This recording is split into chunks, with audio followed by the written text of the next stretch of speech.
entendu par la commission des lois du Sénat pendant plus de 2 heures. Troisième audition pour le ministre de l'Intérieur depuis l'attaque à la préfecture de police de Paris il y a une semaine. C'est la responsabilité d'un policier ou d'un gendarme d'assumer la dénonciation d'un phénomène de radicalisation. Pour moi, ce n'est pas négociable, a affirmé Christophe Castaner. Et France Info a eu accès à une note en date du 7 octobre du préfet de police de Paris, note dans laquelle il demande déjà à ses collaborateurs de signaler immédiatement tout signe d'une possible radicalisation d'un agent.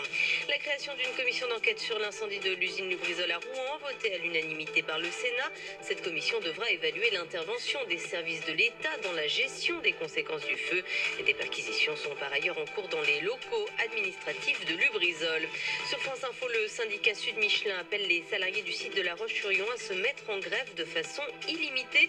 Michelin va fermer le site d'ici la fin 2020. 619 emplois sont concernés. L'usine fabrique principalement des pneus pour les poids lourds.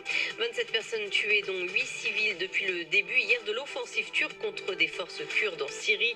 Bilan de l'Observatoire syrien des droits de l'homme, les forces kurdes assurent avoir repoussé un assaut terrestre ce matin. Elles accusent également les forces turques d'avoir bombardé une prison où se trouvaient de nombreux combattants du groupe État islamique.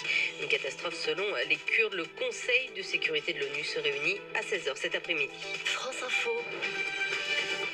Et tout est plus clair.